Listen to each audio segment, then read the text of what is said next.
izləyicilər, Yunanistan mövzusunun ikinci hissəsini artıq izahına keçirəm.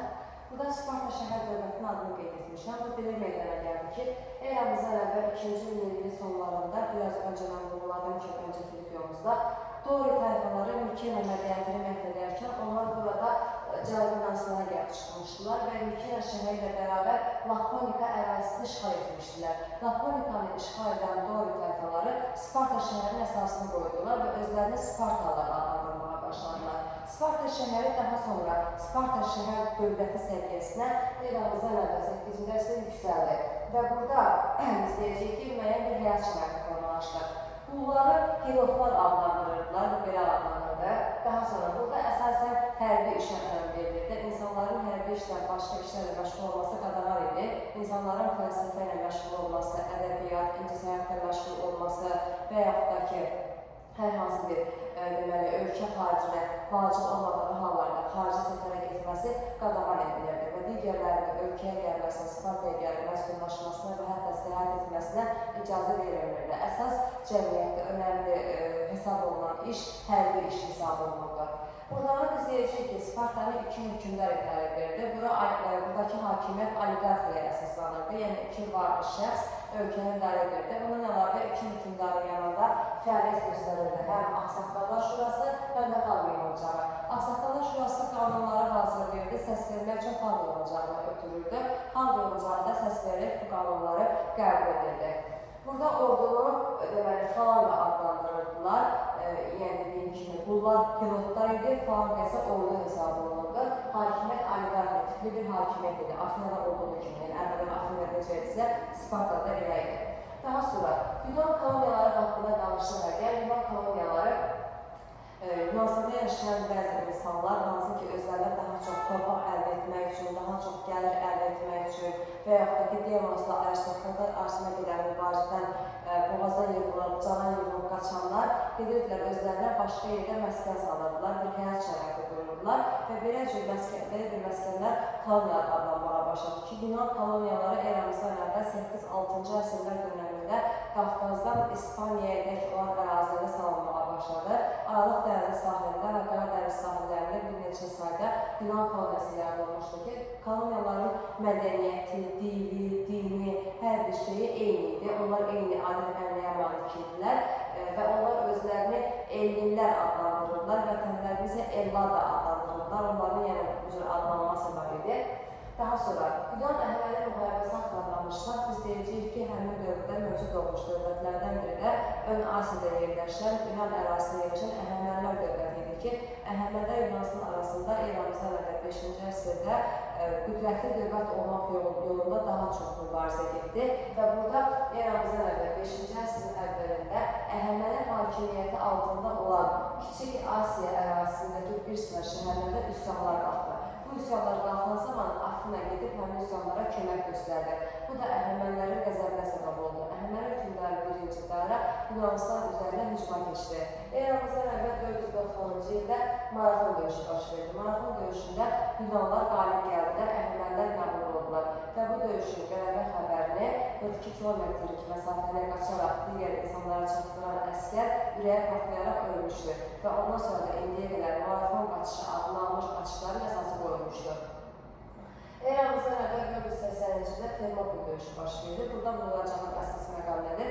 Termopil döyüşündə Əhəmənilər qalib gəldilər. Onlar burada həm Şimali Yunanistanı, həm də Orta Yunanistanı işğal etdilər.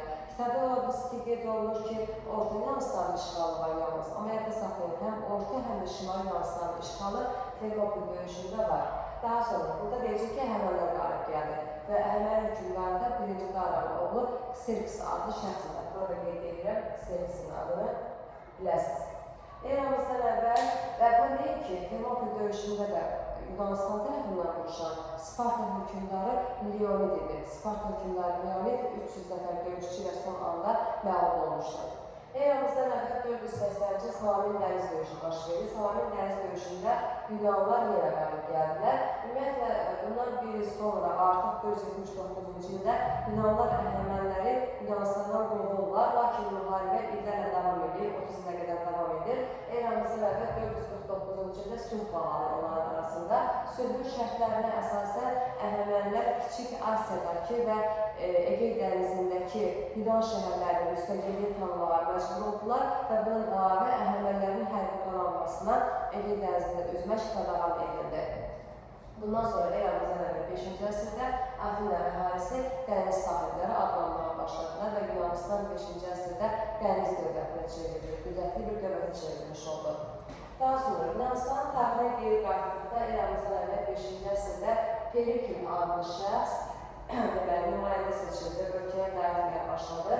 Periklin dövrü quldarlıq demokratiyasının çiçəklənmə dövrü hesab olunur. Çünki onun dövründə əhalinin aşağı təbəqəsinə bir sıra hüquqlar verildi, bir sıra imkanlar yaradıldı.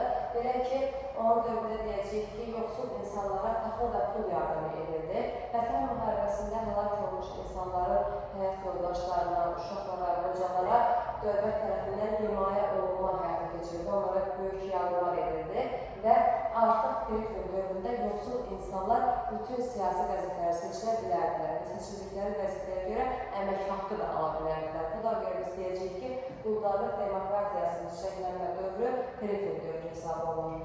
Və o dövründə ali hakimiyyət orqanı xalq yığıncağı idi ki, xalq yığıncağında 20 yaşa çatmış bütün vətəndaşlar iştirak edə bilərdilər. Xalq yığıncağı bu dövrdə yenə də strateg, yəni ordu və donanmaya başlıq edən strateg və eyni zamanda xəzinədarı seçildi.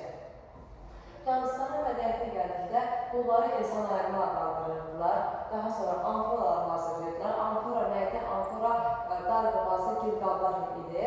Eramızdan əvvəl 5-ci əsrdə teatrın əsası qoyuldu Yunanistanda və Tanrı Dionisin şərəfinə tamaşalar göstərilirdi. İlk Yunan pyesinin müəllifi Eskil olmuşdu.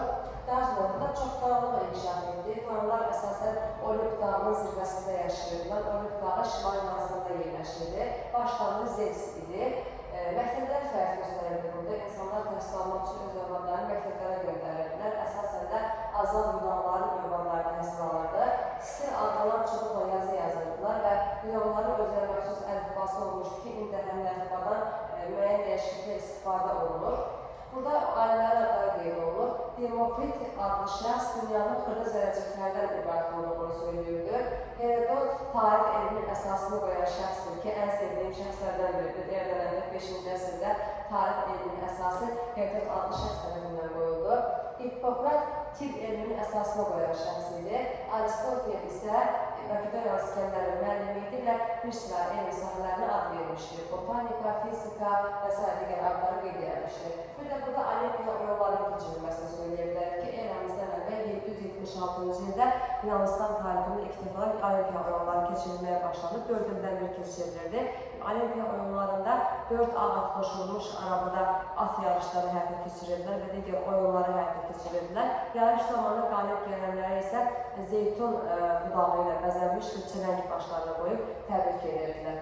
Və onlar 776-cı ildən etibarən öz tədbirlərinin başlanğıcını bu ildən hesablayırdılar.